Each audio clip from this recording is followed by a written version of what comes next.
Ya, terima kasih Anda masih bersama kami di Special Report bersama Bapak Erlangga Hartarto, Menko Perekonomian. Pak Erlangga?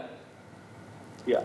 Ya, Pak Erlangga, terkait dengan anggaran, ini anggaran yang disiapkan oleh pemerintah, memang ketika sebelum adanya COVID ini kan sudah disiapkan sekitar 10 triliun Pak ya, tapi ternyata bertambah. Nah ini apakah akan ada kemungkinan akan bertambah ketika memang COVID ini masih akan terus mewabah di tanah air, Pak? Ya, kami sudah laporkan ke Bapak Presiden mengenai perkembangan dari beberapa jam, 16 jam atau sekarang di 24 jam kartu prakerja ini dibuka kepada publik. Ternyata antusiasme masyarakatnya luar biasa, sehingga rencana yang 1 minggu dibuka pendaftaran, per jam ini sudah 50% sudah terverifikasi. Sehingga pemerintah menambah menjadi anggarannya 20 triliun. Nah, kami sedang membicarakan lagi, nanti sesudah 1 minggu kita akan evaluasi lagi, dan kalau diperlukan nanti akan dibahas juga dengan Kementerian Keuangan mengenai program tambahan berikutnya. Iya, kalau tahap tahun 2020 ini kan rencana awalnya ada sekitar 5,6 juta peserta Pak ya, yang akan mendapatkan kartu prakerja, ya, begitu? Betul. Nah, itu dengan 5,6 juta dengan budget 20 triliun. Iya, dengan budget 20 triliun. Artinya ketika anggaran ini bertambah, masyarakat pun pesertanya akan ditambah begitu Pak? Kita lihat monitor per minggu ini bagaimana. Kita juga cukup luar biasa dalam 1 hari, karena ini merupakan program pelayanan publik pertama yang menggunakan sistem daring secara end-to-end. Jadi mulai dari pendaftaran sampai pembayaran nanti melalui e-wallet. Nah, itu semua end-to-end-nya menggunakan program daring. Dan ternyata memang masyarakat kita, terutama yang usianya 18 sampai 35, ini mendominasi daripada pendaftaran di kartu prakerja ini.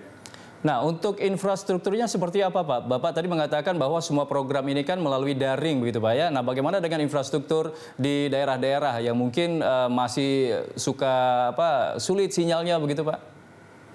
Jadi sejauh mempunyai desktop yang tadi diproses melalui kantor-kantor dinas, itu diharapkan akan memfasilitasi masyarakat kita yang di luar kota-kota besar, dan tentu itu dengan adanya pendampingan.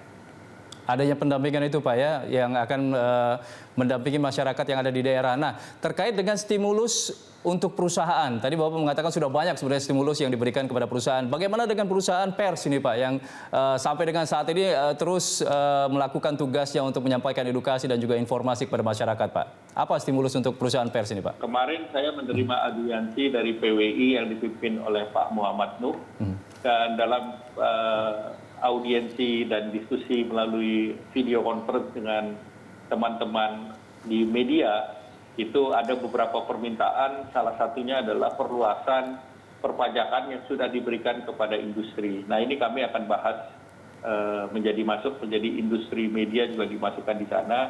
Kemudian ada yang terkait dengan iuran-iuran, kami sedang komunikasikan dengan Kementerian Kominfo, dan juga ada beberapa hal yang sifatnya business to business. Bahkan juga ada yang disampaikan ke Kementerian Kominfo untuk wartawan tertentu, media tertentu, ada yang meminta semacam BLT, tetapi kami sampaikan bahwa ini usulannya perlu diverifikasi di Kominfo melalui PWI, dan ini yang paling penting kami punya datanya by name by address. Ya, dari poin-poin yang disampaikan tadi, poin mana yang paling mungkin bisa direalisasikan Pak untuk stimulusnya? Yang paling mungkin adalah yang perpajakan, karena kita sudah memberikan ini kepada, akan diperluas selain sektor manufaktur, sektor yang lain, termasuk pariwisata, jasa yang lain. Sehingga ini mudah untuk di-extend ke sektor yang lain.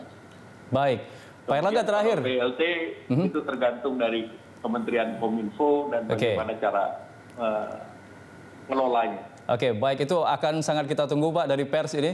Mudah-mudahan bisa terrealisasi. Pak Erlangga terakhir ini kira-kira apa yang akan disampaikan atau himbauan kepada masyarakat terkait dengan implementasi kartu prakerja ini Pak? Jadi kami memohon agar masyarakat sabar, karena memang yang berminat itu besar sekali. Bahkan yang meng-email itu 1 menit bisa 80.000. Kemudian kami besok sudah punya call center yang live. Hari ini sebetulnya kita belum live call center, tetapi yang telepon juga sudah banyak. Walaupun kami punya petugas yang siap untuk kerja hari ini. Kemudian juga nanti akan ada auto reply juga dari email. Sehingga ini proses tentu kami mohon pengertian masyarakat bahwa prosesnya ini akan terus disempurnakan, dan ini merupakan, saya katakan, pelayanan publik pertama menggunakan sistem daring yang end to end dari ujung ke ujung. Ya tentunya kita perlu mempersiapkan juga konsolidasi daripada keseluruhan sistem yang akan kami dorong. Tapi kami dan tim dari Prakerja akan berusaha agar pelayanan publik ini akan semakin baik.